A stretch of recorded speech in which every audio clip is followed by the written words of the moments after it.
All right. So lately we have been talking about conjugational prefixes and modal prefixes. We have seen one, I think, that would be the nu. And we have also talked about dimensional prefixes, specifically about dative dimensional prefixes. So I think we'll start with that. Yes, no, never mind. We start with relative clauses, I think. Okay, never mind. There's a problem in the presentation. Good. All right, as I thought. So today, again, we start with dimensional prefixes. So what are they?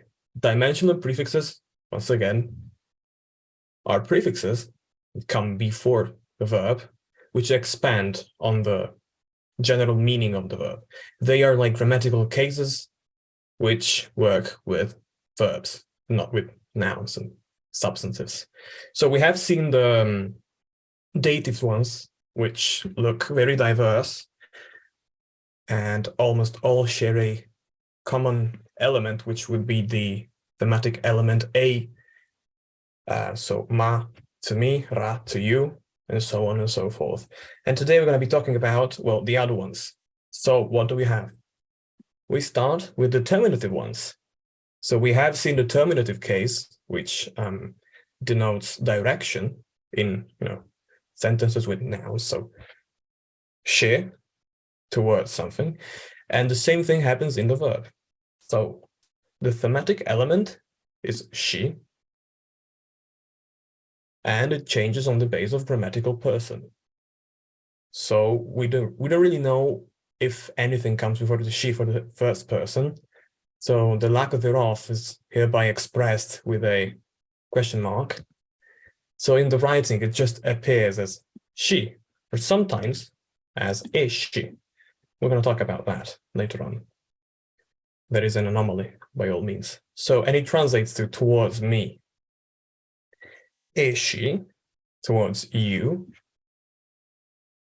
She, which in cuneiform is expressed by the last vowel of the preceding conjugation prefix plus the final n, and the she, towards him or her. Bushi, same thing, just with non-person class nouns. I have not included the second person's plural because we do not have any record of it. I think it's not attested. And so it would just take up space. But again, we don't really have anything to work with when it comes to the second person. So I just left it out. So about the first person plural, we do have me, which, as we have seen for the dative, is probably mu plus e plus something, which in this case is again the she, so towards us, and the third plural, ne, she, towards them. So let us see it in context now. Lu, two, so men. Gilgamesh, she, towards Gilgamesh, and then we have a verb. Munshingen. We know that the verb has to be the last element here, ngen. The verb is a verb of motion, to go, so it has to be intransitive. So we do not expect any kind of prefix nor suffix. However, we do have the nshi, which ties back with the Gilgamesh. So the analysis would be Lu, the subject, Gilgamesh she, the indirect object. Nshi. What does nshi in this case stand for? Well, it correlates to the she here, following Gilgamesh. As I said, by all means, dimensional prefixes resemble in more than a way grammatical cases, and they also work together. However, if we get rid of the Gilgamesh part, we only have Lu Munshingen. And the meaning would be the man went towards him. Well, how do we know that it's not just the man went? The towards him is still expressed by the nshi, given the lack of explicit grammatical cases, such as the she with Gilgamesh. All right, let's move on. So now we have the commentative, which, like you, is basically the same exact thing, except instead of the she, this, we have the da, just like the grammatical case. So da or da, again, an anomaly by all means. So that might be ungrammatical Sumerian. Eda, nda, beda, meda, no second person plural, neda. Same exact thing. And well, I decided to work with the same example. So instead of the she here, we have the da. Lu, Gilgamesh, da, mundangen. The man went with Gilgamesh. Here we have the explicit grammatical case. Oh, forgot to change the da here. And we have it in the verb as well. Here instead, we don't have it. There is no explicit indirect object. So it's just lu mundangen. The man went with him, which would be nda. And lastly, for now, we have the ablative dimensional prefixes, or well, prefix. Well, why prefix? Because as we know, the ablative case can only be used with non-person class nouns. So it's either basically just used with the non-person class in the third person, so with the be, beta, or when it's used in any other context, it doesn't have a prefix nor a suffix. It's just ta. The only exception is when the ta comes before, after a conjugation prefix that ends in a. For example, ba, the passive one. In such case, it becomes ra, not to be confused with dative ra. Oh, sorry. For you, kind of switched the again. So again, bada, from it, or them, inanimate, or just ta. All right, I think that concludes it. They are a mouthful, yes, but they also look very much the same, and they also work the same way. So I don't think it would be a problem learning them. And well, they resemble grammatical cases a lot. The she is she, da remains da, and ta remains ta. So as long as you know the grammatical case, you should be good with dimensional prefixes as well. Someone is raising their hand, I think. Aurelio. Yes, quick question. So you've given several examples of dimensional prefixes with an indication for the person. Mm-hmm. Is it one per verbal chain? So like I can use, for example, the with, or I can use the to, but only one at a time? Or can you stack several of them together in a Very good question. So dimensional prefixes happen to be cumulative, so you can have more than one. However, we are not technically done talking about them, as in the next lesson, we'll still be seeing, studying locative and directive dimensional prefixes, and only then we'll see how they stack up. You can have more than one, though. That is correct. Although you can combine some, but not all of them. Cool. So it's a bit more complicated than that. Okay. All right. Thank you for the question. All right. So now on to relative clauses for good. So far we have been dealing with normal sentences, normal, so to say, which we can also call main clauses. And what are they? They are clauses that, express the main point of a sentence. So he likes languages. That is a very plain sentence, very straight, doesn't have anything else to it than, just a main clause. However, we do have more complicated sentences where things get a little bit more involved. And we kind of have sentences inside of sentences. Take, for example, this one big sentence. The professor that teaches linguistics really likes languages that are spoken in Africa. So as you can see, we have two sub-sentences, which we call relative clauses, inside of the main sentence, which is expressed by, the other parts. And as you can see, both the that in this case and the that here could be also written as who and which. So which are spoken in Africa, who teaches linguistics. So we see a pattern there. They are usually introduced by either that, which, or who. So, this is what a relative clause looks like usually. That, who, which. And it is inside of another sentence. It expands upon general meaning. So how do you do that in Sumerian? Well, for starters, the who in English can be rendered in Sumerian with lu, so man. Sumerian doesn't really have relative pronouns, as in there is no distinction between man and who. You just say man, and that means who.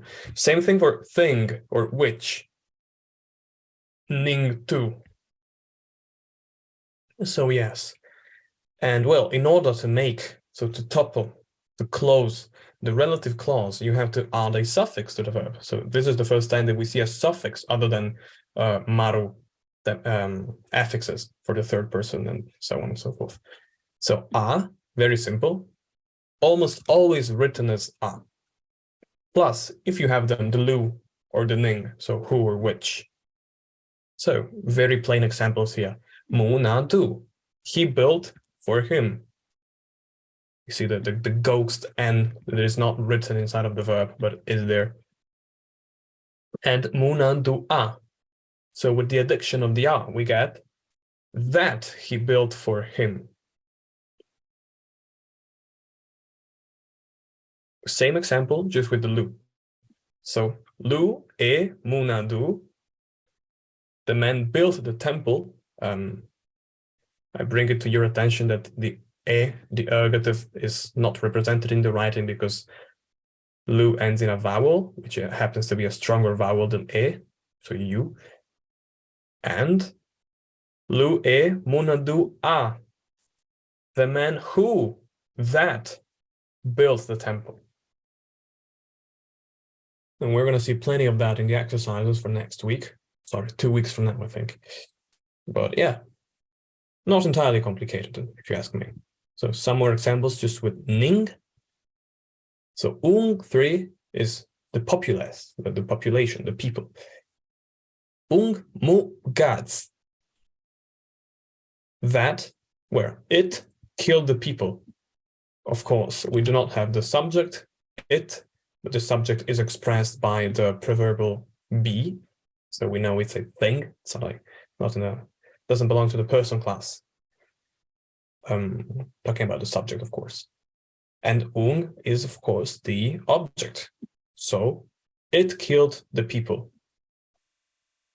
Ning, mumgadza. That which, the thing which killed the people. Same thing, just at the end. Thing is, you might have noticed that we do not have the ergative here.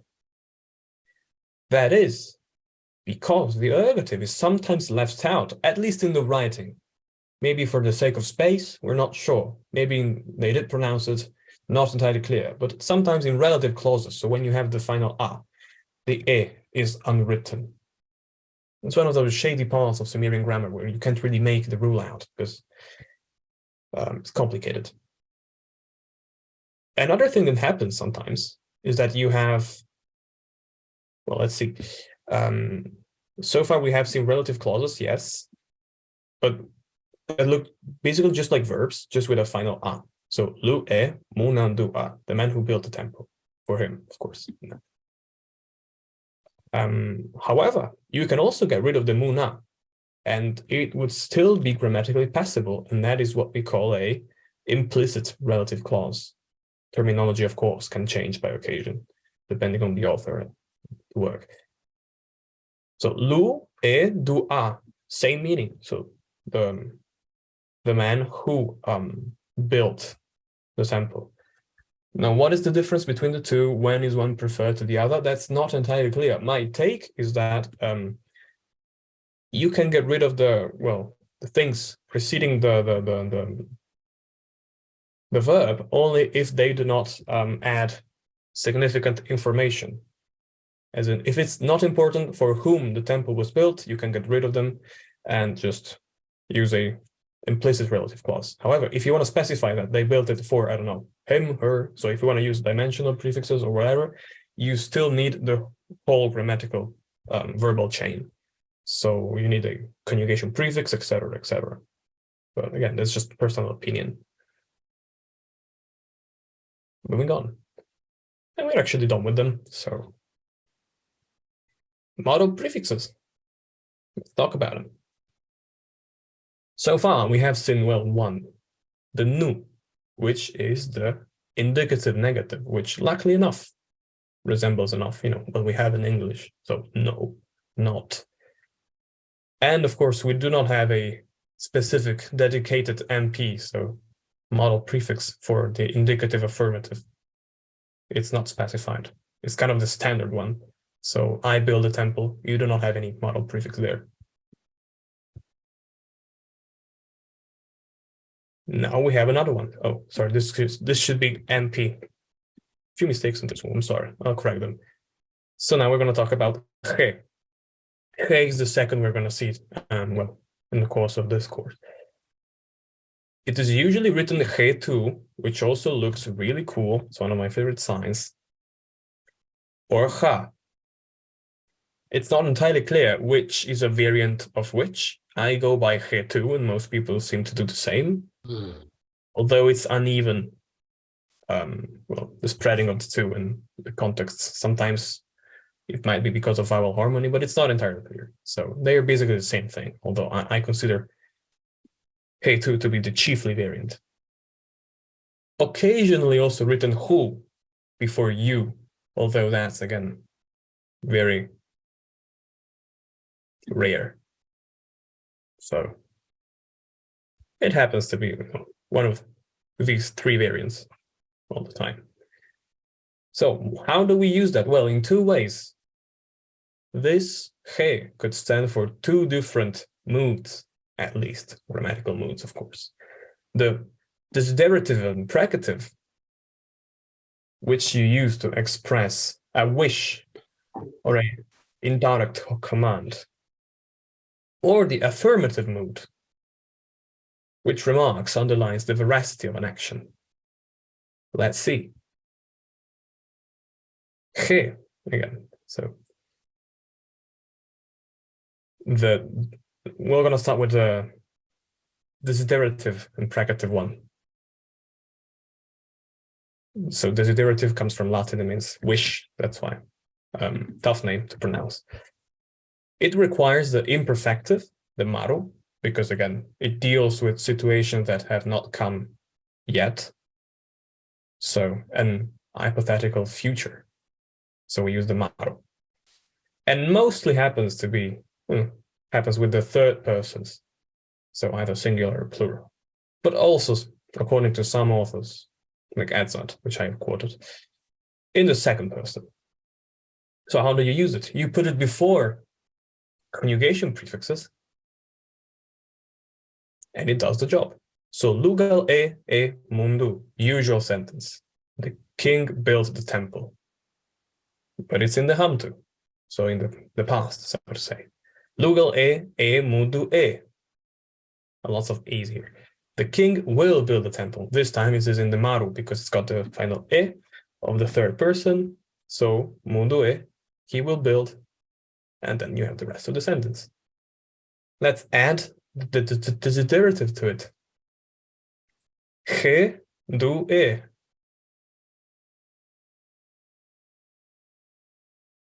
The king should build a temple, or if only the king build a temple. A wish, or an indirect command. All right. Well, now that we know how to make that kind of construction, how do we negate it? We use another modal prefix, bara, which for me was incredibly easy to remember because it resembles so much my surname. So, jokes aside, bara is the same exact thing, except we either call it the vetitive or negative desiderative precative. It does the same thing, same job, just reverse. So, negative. Lugal e, he du e. So the king should build the temple. Lugale e baradue should not build the temple. Plain and simple. Now on to the affirmative mood. No, this time we use it to underline, highlight the veracity of an action. So to say that something really happened. So really happened means something in the past. That's why we use the hamtu, the perfective. It appears mostly in the third persons, but also in the first. Hardly in the second. You use other prefixes for that. So again, lugal e mundu, the king built a temple. Lugal e gendu. So the N here stands for, of course, the past tense, let's say the perfective aspect, the hamtu. So he, the king certainly, verily built the temple. He did do that. That is the fulcrum, the sense of this prefix. And how do you negate it? Well, you guess, with the bara. Same thing. You just put it. Gabriel, one doubt. Sure. Yeah, the second sentence. Can you please start the previous page? Sure. Yeah, this one. See the second sentence here. 1 minute. Mm-hmm. This hey, Yes. it represents the word certainly. Yep. It should be Jesus, Okay. by the way. I left it out, but it's Okay. obvious from context. Thanks. No problem. So certainly, verily, of course, you can't really, there's no single and standard way, no unique way of translating it to English, since we do have a lot of words compared to Sumerian. But, you know, you get the general mood of it. It's like affirmative. You want to say that something really happened in the past. So that is the focus. So again, by occasion, the translation could change. But the he part, it's the two is missing. I'll fix it. Is the fulcrum of the thing. It's what gives the mood to the affirmative mood to the verb. Thank you for the question. Quick question there, if I may. Could you contrast real quickly the affirmative and the desiderative or precative for let the king build the temple and certainly the king did build the temple? How do they look different again for the hamtu and the modal, if they do? Right. So you're asking what is like how do they look different? Like desiderative and from compared to affirmative? Right. If you could just go like from one slide to the other to see if or how they are different. Right. So the thing is, they happen with different aspects, like grammatical aspects. So you basically use two different sets of pronouns. Sorry, prefixes and suffixes with them. So with the precative, desiderative, you use the maru, so the imperfective. And we know that the imperfective is mostly things you put after the verb. It's mostly, suffixes. The first person is en, the second is en after the verb, the third is e, and so on and so forth. So in this case, we have the king will build the temple, or the king should build the temple, which is the precative sentence.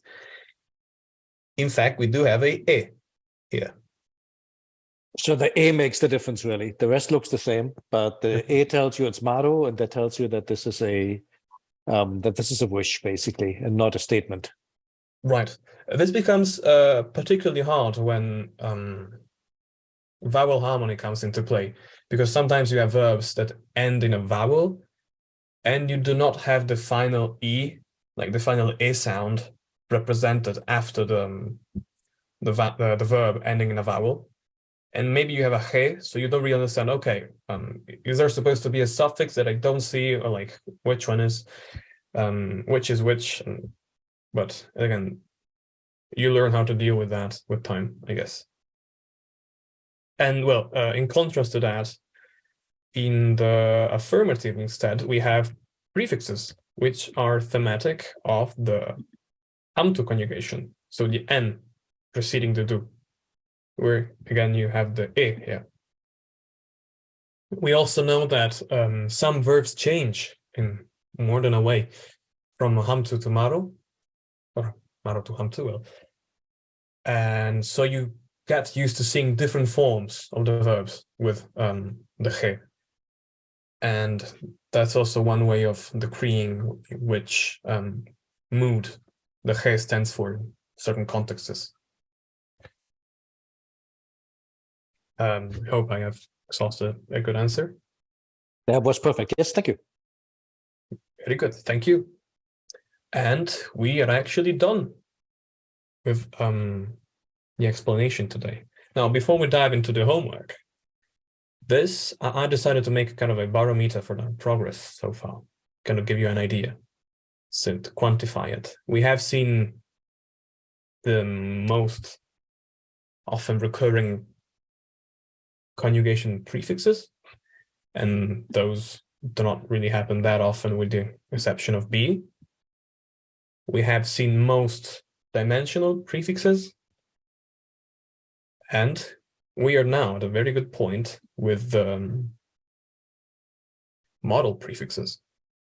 And we have also seen, what I labeled as other, so other things regarding the verb, such as relative clauses ending in a.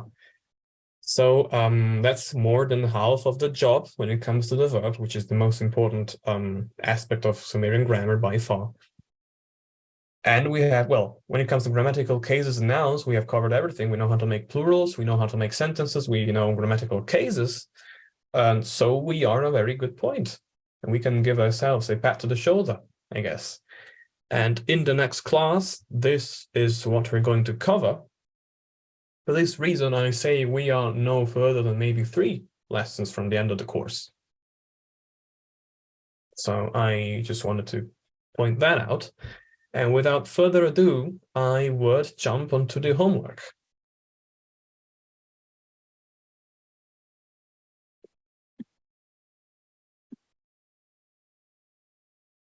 Look how not messy I am today. I got everything ready. Right? Yes, I do. Good. Thank you already for the thumb up. That means a lot. Okay. All right. So many of you have gone over the homework, and I did my best to correct all the emails. But I know it's quite embarrassing at times. Maybe some of you to, I don't know, speak up. So do we have any volunteers?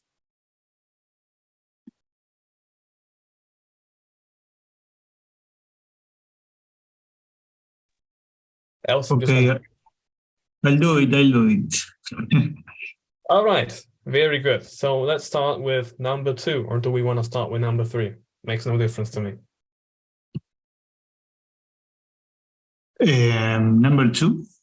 Okay, very well. So the floor is Okay. yours.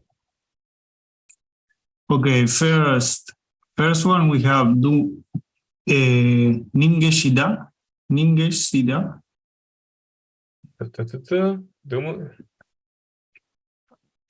I think it's the wrong text. Oh, yeah. Number 3, I think. Oh yeah, it's this one, sorry. Yeah, that's one. All right. So wait, let's do, oh yeah, sorry. Good thing you pointed that out. Good. My mistake, not yours, don't worry. All right. Nin, I have to Ninge retrieve. Shida. Very good. So I'll just do like this. Zoom in. I have to take the funny G because I don't have it on my keyboard, so that always takes me a while. By the way, that's one way of doing it. You go to IPA, phonetic symbol, whatever.org, yes. You copy it with a tilde. I use the tilde. And then you do this, and you have yourself the G. So, gish. How do you do the little numbers like The little numbers, yeah. I don't think we have any in this case, right? But I usually, so I have a Mac. What I usually do is I type in this case, the D, and we have shortcuts, which for Mac is, you know what, I'm just gonna write it so you can read it when you go over the homework. Okay, I use command plus dot, and that gives you the D. Or I think it's command plus comma if you want to have it. Let's try. Yeah. I think I'll write. You know what? I'll write it in the next homework. I'll just point it out so you can all write it on the keyboard. But thank you for asking. Actually, it's really useful. But yes, you are correct. The tablet indeed reads Ning Geshtsida. Do we want to continue? Yes. Sure. Floor is yours. Dingirani, it can be. Right. Very nice. I was not pretty sure if you spell it an or dingir, but You are and that makes sense. right. Which is why the scribe used ra, because the scribe wants to say it's not an an, it's a dingir, because it ends with r, and then you have ra.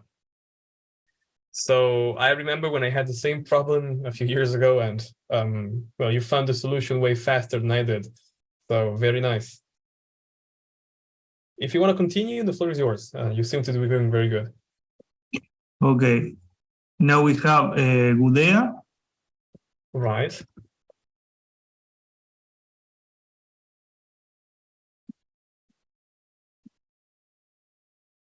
Okay.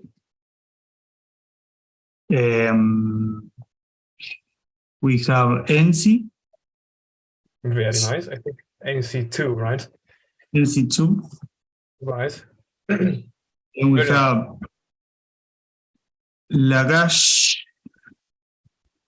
Lagashke, maybe? Right. Yes, Lagashkio always looks a little swonky with the nu, bur, and la. That's right. I have some problems with A2 and K4. They look They're really, pretty really similar. yeah. So I've been talking to some Assyriologists, and it's not entirely clear whether they were in fact the same sign or not. However, in inscriptions like these, they will look practically the same. Only difference, if you want to be nitty-gritty specific about them, is that if you look at the signs here, at the wedges, they are down a little bit compared to the major wedge on top. And while here, they are up there. They're a bit slanted down in the A2 variant. However, if you go back, like to well, Ur-4, 3rd millennium, 4th millennium, it's very much not clear. Like in the first tablets, some people write it as E, and then you distinguish, oh, that's a little, and some people distinguish between the two. So it's very normal to have this problem, and we do not have a systematic solution to it yet. But so far, I don't think it has been a problem for you, because you're doing very well. And yeah, so in this case, of course, it's a K. Okay, then we have the next one. We have E Girsu Kani. Here. Is Girsu. I don't know. Yeah, it's not easy to pronounce, but as long as you don't live in a city with a high Sumerian population, you should be fine.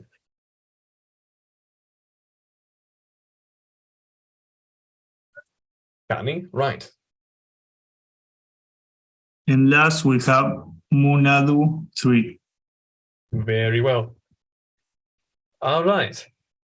You have done very well, Nicholas. Thank you. No problem. Okay, now Wait, let's does anyone else want to this time do the the analysis, the grammatical analysis and overview and the translation, or do we want to have Nicholas do it?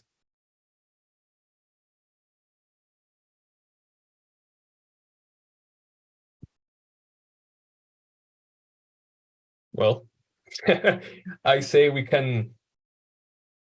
You can continue if you want, or I can pick. Oh wait, we have someone in the chat. Volunteers, please.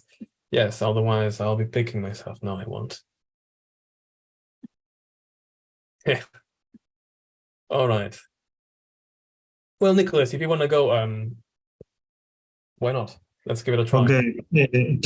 Translation first, or Let's do the how- analysis first. So we're just gonna say, okay, this is that grammatical case. This is a sentence. This is the beneficiary, genitive. okay. Blah. By the way, if you guys do not know what we're talking about with the names, Gudea, etc., I always give some background to the people and settlement places and whatever mentioned in the tablet. So, because translating, of course, involves some knowledge of Sumerology in general, even just the historical and geographical background of the region. So here you can find it. In this case, Ningesh is a god or a goddess. I actually forgot. And Gudea is a ruler. So we'll see. Okay, Nicola, we can go. Okay, first we have the goddess is the beneficiary of the sentence. Right. So I'm just gonna write it as Ningesh or Ningish Zita. Okay. So we do not. Okay. Mhm. Now we have the possessive here Right. in the second, that is his goddess. So Ani, right? Yes.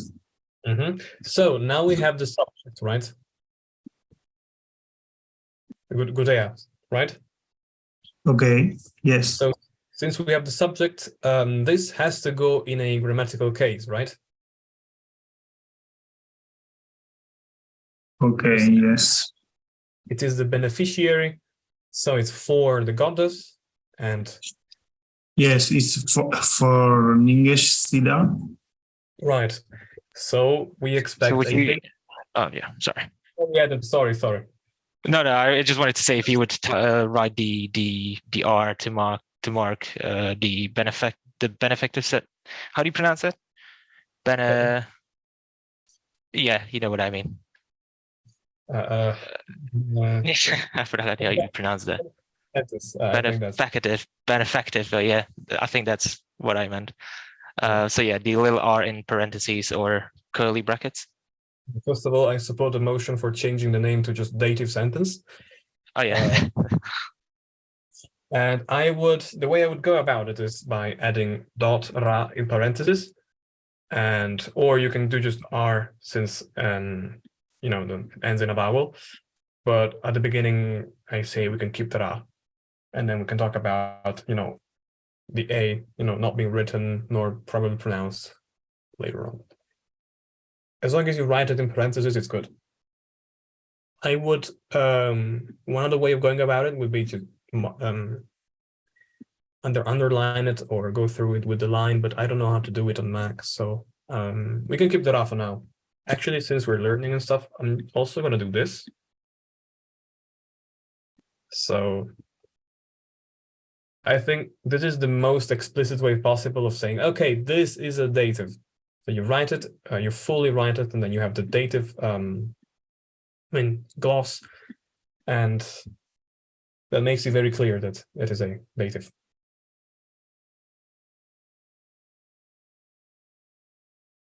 All right. So Okay. So I just Yeah, I think it's feminine, right? yeah, I did forget myself. So yeah. The thing about Sumerian gods is that sometimes they seem to go beyond well, human and scientific gender, because sometimes although they are indeed feminine in the name, so they start with nin, they are referred to as men. But in this case, we'll just write for his goddess, and we can go on. Okay, next is ergative, maybe. Udea. Right. So Gudea. And who is Gudea? We have Is the ruler. Yeah, it's a king. The ruler, yes. No, I mean like it's said in the in the next line. It kind of explains. Yes. So what is NC? Hence you have a city ruler. Fine. City ruler. So we know that there is a unwritten K, so it's actually NSIC. So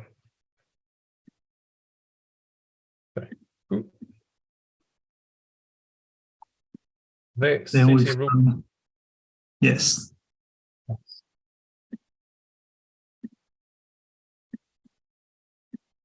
Okay.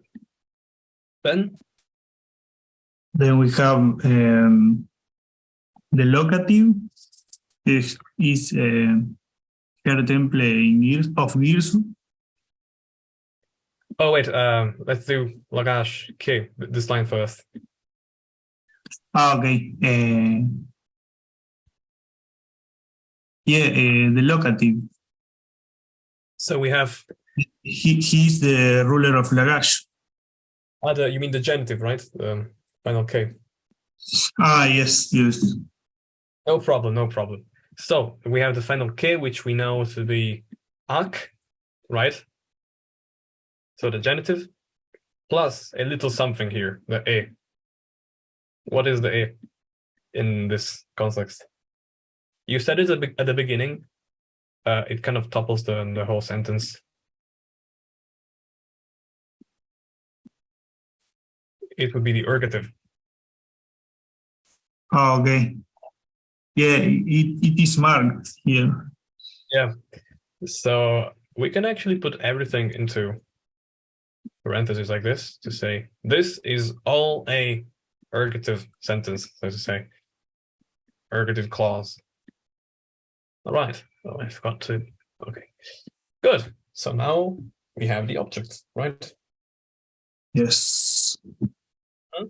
Yeah, now we have her temple in Girsu. Very nice. So a girsu, which is I think is a quarter. Oh, I have to retrieve the capital G with the thing again. This gets complicated at times. I got. Okay. So A versus gets girsu. And then we have kani. How do we analyze? We have genitive, the act, and then the possessive. Very nice. So we have ani. Okay, and we know that this is the object, so it also goes in a grammatical case, which is the absolutive, right? The ablative. Yeah, the absolutive. Okay. Don't worry. Names and stuff are a pain all the time. I confuse them as well. So the city ruler of Lagash. Oops. Okay. Her temple of Girsu. And then we have a verb. We have the verb, yes. He built for her. Right. So how do we analyze the verb? Well, let's go bit by bit. We can do it together if you want. So we have Yeah, we have the. I didn't understand. We have the conjugational prefix, very nice. So the CP, CP. very nice. We have the third person singular. Very nice. So the dative third person singular. It looks like And then we have let's go. Okay. Then what do we have? the verb itself. So we have the do, which is the verb, but we know that it is in the past, so in the ham to, and in the third person. And we know that sometimes you do not write the n. So we do have a little n there, which is just not written. Okay. Which stands for the third person. But yes, for the rest, you're 100% correct. So he built for her.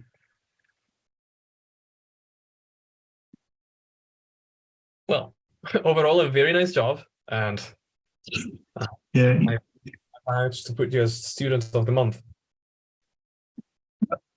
Well, It's pretty messy for me, the analysis.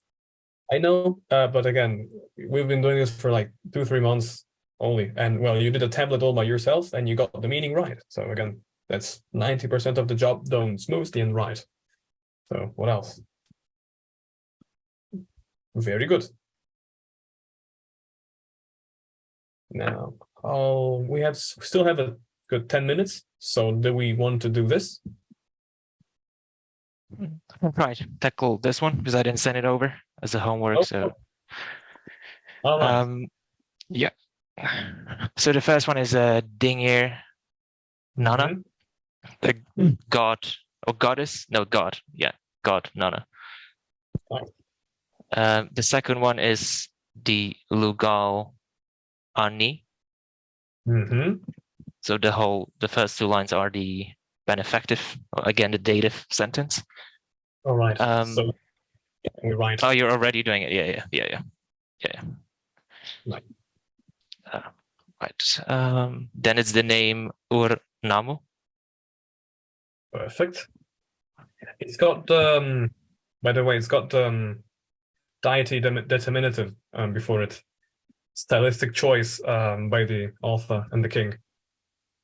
But we do this. But yes, correct. Very good. Yeah. Then it's so Lugal, then Urim, the city, and then we have Ki, the location or the geographical determinative. Very nice. And then Ma-ke, Very nice. which would be Ak and the ergative, how do you call it? The case marker. Very nice. So we're going to write Urim. By the way, Urim is written Shesh Ab for reasons unknown. Oh, yeah. Pointing it out for the audience. I'm actually going to spell it out. So it's 100% Shesh Ab. Urim, and as you said, Ak. Yeah. Okay. Let's see. Sorry. That's E2. Yes, very nice. Ani. Yes. Yeah. Then we have the again Mu Nadu tree. Nice, perfect. It's the same like before, and then sorry. Yeah, but 3. I'll say okay. Nice. Oh, sorry. Yeah, sorry, I didn't do. Yeah, so it's the same like before. So Mu. Oh yeah, sorry. But Urim. Notifications.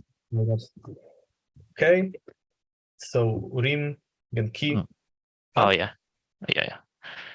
And again, Munadu tree. And the analysis would be the same like what we did in the previous example. Right. So exactly. Yeah, that one. Different names. Very good. 100% correct. Yep.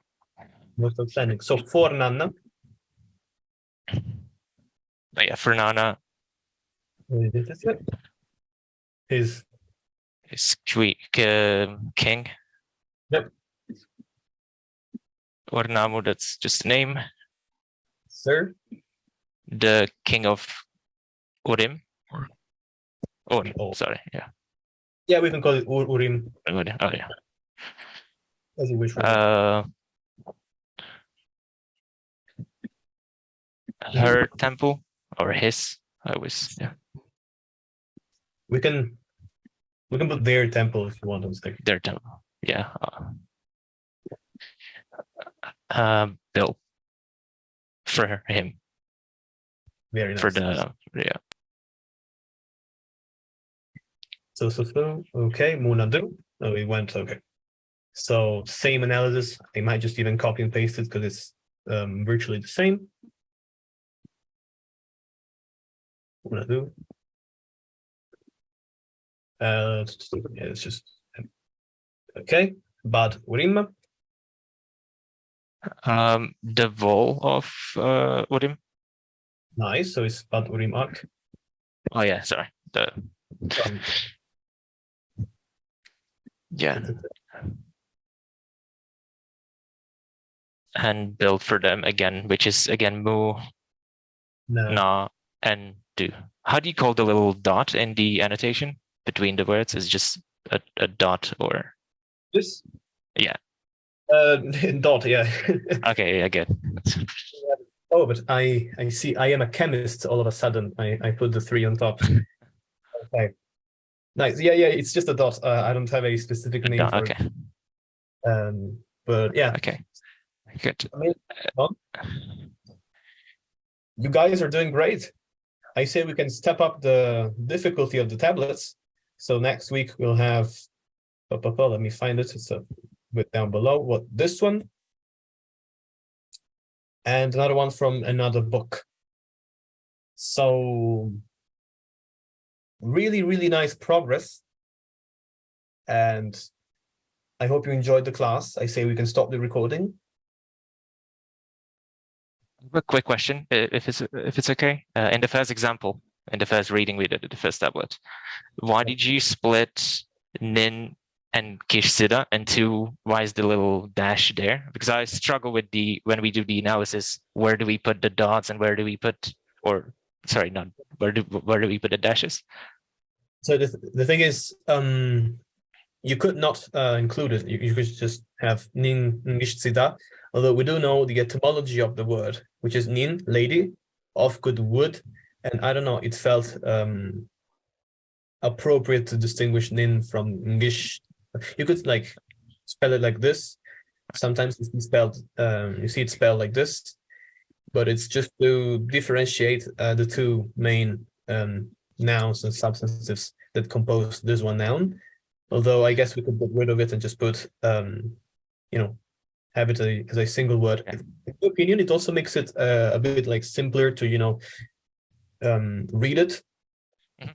Okay. Because you sometimes end up with very hard and nearly unpronounceable consonant clusters. So seeing, okay, Nin and then Ngishtzida is just easier on the eye, I say. It doesn't have to be that logical. So you have some sort of discretion to stylistically change how it looks like with the dashes and okay. I will refrain from doing that. Thank you. Generates confusion. No problem. Thank you for doing the second tablet. And very nice work. So guys, I say this concludes it. And I'll see you in a week and in 2 weeks with another class. Thanks, Game. No problem. Thank you. Thank you. Thanks. See you guys. All right, see you in cyber world. Bye. Thanks all. Bye bye. See you guys. Bye. Right.